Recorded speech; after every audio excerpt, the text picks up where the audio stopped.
Chers amis internautes, bonjour, merci de nous retrouver sur Hélice News. Aujourd'hui, nous sommes à La Rochelle pour vous présenter un magnifique trawler, le Queensland 55, le plus grand bateau à moteur de la gamme Fountaine-Pajot. Pour nous en parler, Jean-François Fontaine. Bonjour Jean-François. Bonjour. Alors, vous pouvez nous présenter un petit peu ce bateau, ce navire amiral dans votre gamme bateau à moteur? Eh bien, le Queensland 55 est le plus grand bateau de notre gamme de trawlers. Nous avions déjà un 46 pieds avec le Cumberland et maintenant c'est un 55 pieds que nous devons sortir. Alors il faut bien voir que 55 pieds sur un catamaran, c'est un bateau considérable. Ça veut dire un bateau qui est l'équivalent d'un 70 pieds monocoque. On va trouver notamment un flybridge sur lequel nous sommes, sur lequel on a 18 places assises. Donc ce qui est important, avec une cuisine, avec une salle à manger, vous voyez, qui est tout à fait considérable. Et puis surtout un bateau avec une très très grande stabilité de route. C'est un bateau puissant, c'est un bateau qui est aux alentours de 30 tonnes comme déplacement, motorisé de manière raisonnable, puisque vous savez que pour pousser un catamaran, il ne faut pas énormément de puissance. Donc un bateau équilibré qui est pour nous un petit peu notre bateau amiral pour nos grands catamarans à moteur. Alors ce bateau fait partie d'une gamme spécifique pour votre chantier. Oui, ce qu'on appelle les trawlers catamarans. Nous avons notre gamme de voiliers qui sont connus depuis assez longtemps et nous avons développé une gamme de catamarans à moteur. Pourquoi ? Tout d'abord, il y a des gens qui arrivent à un âge où ils hésitent à faire de la voile, puisqu'ils se sentent parfois un petit peu fatigués. Ils se disent si mon enrouleur ne marche pas bien, j'aurai du mal, donc ils veulent passer au moteur. Et puis il y a une autre clientèle aussi qui sont des gens qui veulent venir à la navigation, mais qui n'ont pas la culture, qui n'ont pas l'expérience de la voile. C'est cette raison pour laquelle on a développé cette gamme de bateaux de voyage. Les trawlers sont avant tout des bateaux de voyage à moteur, et catamarans pour différentes raisons. La première, ce sont des bateaux qui sont très confortables. On a une grande largeur de pont. La seconde, ce sont des bateaux qui n'ont pas de roulis. On est sur 2 coques. Donc, c'est des bateaux extrêmement stables. Et puis, une troisième raison, peut-être la plus importante, c'est des bateaux qui consomment très peu.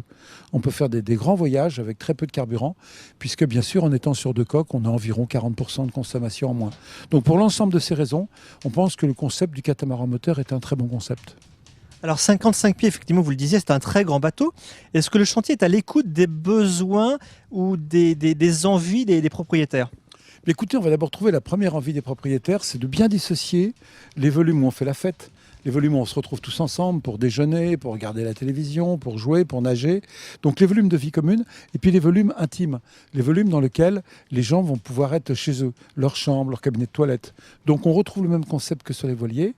En bas, dans les coques, tout ce qui est la vie privée, la vie intime, et tout ce qui est dans le carré, c'est la vie rassemblée. Donc c'est un concept déjà assez général. Et sur ce bateau-là, c'est une notion de luxe. On est déjà dans une certaine taille, donc des gens qui ont une certaine exigence, certains regards critiques sur la sellerie, sur l'ébénisterie. Et donc toute notre équipe flagship, avec Yves de Kerangat sur la partie commerciale et Yannick Nodin sur la partie bureau d'études, ont développé, avec l'aide de l'architecte Jean-Jacques Coste, tout un concept flagship d'un bateau assez haut de gamme. On s'aperçoit déjà bien dans les images de l'intérieur de ce bateau.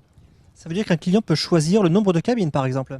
Absolument. Soit il veut être en version réellement propriétaire, donc il aura sa grande cabine, sa suite pratiquement dans cette taille-là, on peut dire, plus 2 cabines doubles avec chacun leur cabinet de toilette, plus un logement pour l'équipage, parce que souvent dans cette taille-là, il y a un équipage.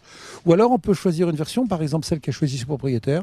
Il a considéré que les cabines étant déjà bien confortables, on pouvait faire 4 cabines identiques, en plus des cabines équipage. Donc il y a de la modularité en fonction des attentes de nos clients. Un effort très particulier a été fait sur le design, sur les lignes de ce bateau. Vous pouvez nous en parler un petit peu ? Alors, bien sûr, parce que pour nous, c'est très important. On veut vraiment que nos bateaux soient bien dessinés. On fait appel aux grands architectes, que ce soit architecte naval ou architecte d'intérieur. Pour ce bateau-là, on a fait appel à Daniel Andrieux. Daniel, qui est un partenaire de notre entreprise de longue date, avec qui on a navigué sur des bateaux professionnels. Et sur ce bateau-là, on a fait appel à son talent. Donc, il nous a dessiné cette coque qui est à la fois élégante, mais avec un certain franc-bord. Parce que dans un bateau de 55 pieds, on peut être amené à rencontrer des grosses mers. Donc, à la fois d'élégance, à la fois de l'aptitude à passer dans des vagues bien formées. Bien sûr, avoir le moins de traînées possible pour que ce bateau ait le moins de consommation possible. Et puis, à l'intérieur, on a fait confiance à Jean-Jacques Coste, qui nous avait déjà dessiné le Galatea. Et donc, on retrouve le trait de crayon de Jean-Jacques, les matériaux qu'il a sélectionnés pour ce bateau-là. Et je ne cache pas qu'on est très, très satisfait de ces produits. Je crois que sur ce bateau, vous avez une avancée technologique qui est importante. On est proche du secteur de l'automobile. Vous pouvez nous en parler ? Oui, alors, on est multiplexé. On n'est pas complexé, on est multiplexé. Et donc, qu'est-ce que c'est? C'est en fait qu'au lieu de tirer des fils pour chaque fonction, on va avoir un fil central qui va transmettre les ordres à chacun des appareils. C'est-à-dire, si on veut mettre en route une pompe, si on veut mettre en route un éclairage, eh bien, on va trouver des technologies. Vous avez cité l'automobile, mais c'est aussi de l'aviation qui utilise ces multiplexages. Donc, on gagne en poids de câble et puis on gagne aussi en fiabilité. Donc, ce sont des technologies qui sont extrêmement performantes parce que si jamais, par exemple, une pièce, une pompe n'est pas en fonction, eh bien, ce câble va également donner l'alarme. Attention, l'équipement ne marche pas.